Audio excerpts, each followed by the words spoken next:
महायुतीत असणाऱ्या पक्षांमध्ये सध्या जागा वाटपावरून मोठा प्रश्न निर्माण झाला आहे.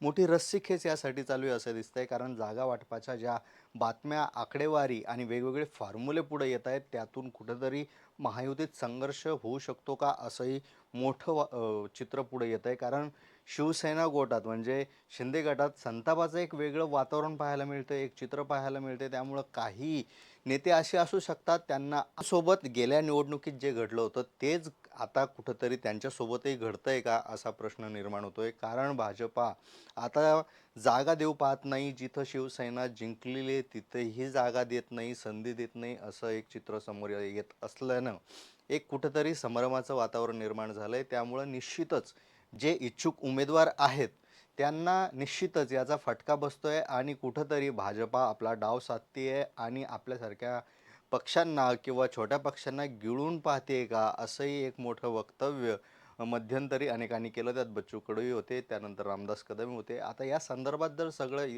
पाहिलं तर समोर ठेवून जर आपण अभ्यास केला तर आपल्याला असं लक्षात येतं की काही नेते सॉरी साहेब आमचं चुकलं असं पश्चाताप करून म्हणू शकतात आणि परत ठाकरेंकडे जाऊ शकतात.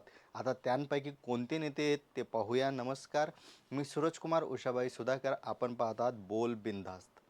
आता यातलं पहिलं नाव आपल्याला सांगता येईल कीर्तिकर.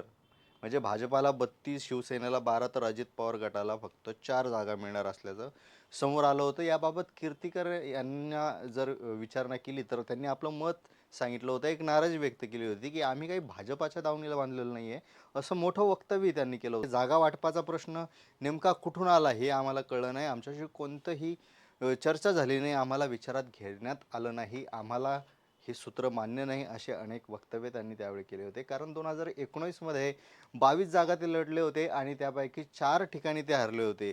मग 12 जागा कशा घेणार असा प्रश्नही निर्माण होतो आणि तोच प्रश्न त्यांना कुठंतरी खातोय असं एक चित्र दिसतंय. त्यानंतरचं दुसरं नाव म्हणजे हेमंत गोडसे. आता नाशिक लोकसभा मतदारसंघात जर आपण विचार केला तर 91 नंतर कोणालाही सलग 2दा खासदार होता आलं नाही. पण हेमंत गोडसे याला अपवाद ठरले, कारण त्यांनी 14 आणि 19 या दोन्ही निवडणुकांच्या वेळी बाजी मारली होती. विशेष म्हणजे दोन्ही वेळा गोडसे हे भुजबळ कुटुंबाच्या सदस्यांविरोधात उभे होते आणि भुजबळ कुटुंबातील सदस्यांना, उमेदवारांना कुठंतरी त्यांना पराभव स्वीकारावा लागला होता. कारण 2014मध्ये छगन भुजबळ हे दिसतात, तर 2019मध्ये समीर भुजबळ होते. आता या दोन्ही भुजबळ घराण्याला पराभव स्वीकारावा लागला होता. आता 2014चा जर विचार केला तर 2 लाखांनी विजय मिळाला आणि 2019मध्ये 3 लाखांचा फरक काहीतरी होता. तर इतक्या मोठ्या फरकानं जर ते विजयी झाले असतील तर निश्चितच त्यांना विद्यमान खासदार म्हणून तिकीट मिळू शकतं. आता विद्यमान खासदार हेमंत गोडसे एकनाथ शिंदे यांच्या गटात आहे, पण गेल्या वेळी ज्यांना पराभव स्वीकारावा लागला होता म्हणजे अर्थात भुजबळ घराणं, ते आता राष्ट्रवादी पक्षात म्हणजे अजित पवार गटात आहे आणि अजित पवार गट हा महायुतीत सामील आहे.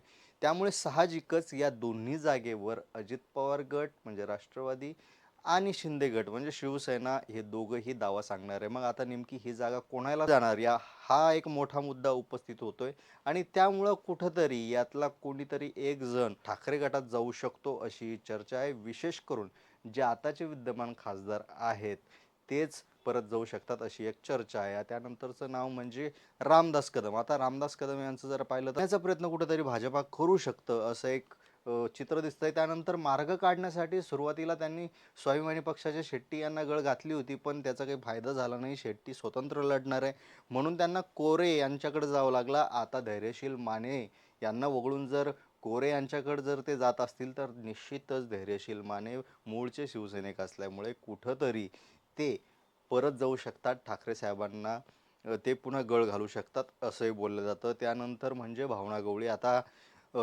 जिल्ह्याचे पालकमंत्री संजय राठोड आणि यवतमाळ वाशिमच्या खासदार भावना गवळी यांच्यात जे राजकीय वैर आहे ते कित्येक दिवसांपासून सगळ्या जनतेला माहिती आहे आणि ऐन निवडणुकीच्या तोंडावर त्यांच्यात जे हमरीतुमरीचा प्रश्न निर्माण होतोय, कुठेतरी वाद निर्माण होतोय, तो अधिक चिघळला आहे. कारण पंतप्रधान मोदी यांच्या दौऱ्यापासून ह्या दोन्ही जो कलगीतुरा सुरू झाला आहे, शीतयुद्ध म्हणू शकतो त्याला आपण, ते थेट आता रस्त्यावर पोहोचलं आहे. कारण भावना गवळींच्या समर्थक जे आहेत, जे कार्यकर्ते आहेत, ते बॅनरबाजीच्या माध्यमातून अप्रत्यक्षपणे आव्हान देण्याचं काम करताय असं बोललं जातं. म्हणजेच कुठेतरी या दोघांमध्ये वादाची ठिणगी पडणार आहे.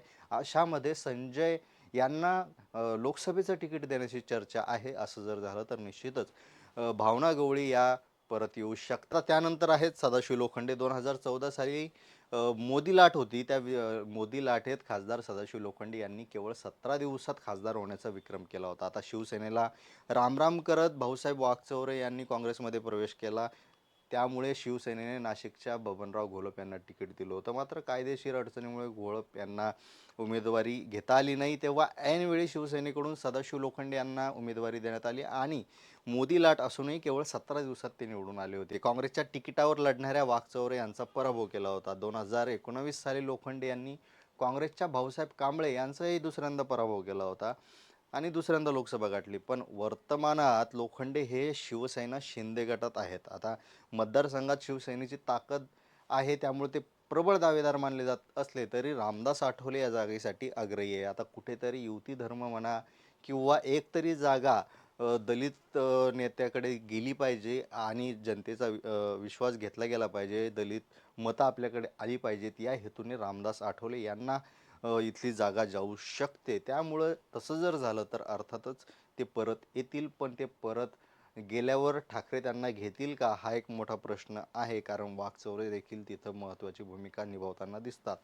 आता त्याच्यानंतरचं मोठं नाव आपल्याला सापडतं ते म्हणजे आनंदराव अडसूळ. आता 2019मध्ये नवनीत राणा या राष्ट्रवादी काँग्रेस आणि काँग्रेसच्या पाठिंब्यावर खासदार म्हणून संसदेत पोहोचल्या. त्यांनी अमरावती लोकसभा मतदारसंघातून आनंदराव यांचा पराभव केला होता. आता आनंदराव अडसूळ या जागेहून निवडणूक लढवण्यासाठी इच्छुक आहे आणि ते शिंदे गटाकडे आहे. मात्र आता त्यांचा कुठेतरी अपमान होतोय का, कुठेतरी त्यांना डावललं जातंय का, अशी चर्चा सुरू झाली आहे. कारण राणा हे म्हणाले होते की आनंदराव आमचा प्रचार करणार आहे. त्यानंतर आनंदराव असंही म्हणाले होते की मला राजकारण सोडण्याची जर परिस्थिती उद्भवली तर मी राजकारण सोडील, पण त्यांचा प्रचार करणार नाही, असं एक त्यांनी वक्तव्य केलं आहे. त्यामुळे इथंही ते परत येऊ शकतात असं बोललं जातं. आता भाजप शिवसेनेची युती कायम आहे, त्यामुळं अमरावती लोकसभेची जागा भाजपाची कधीच नव्हती, असे बरेच कारणं ते सांगतील.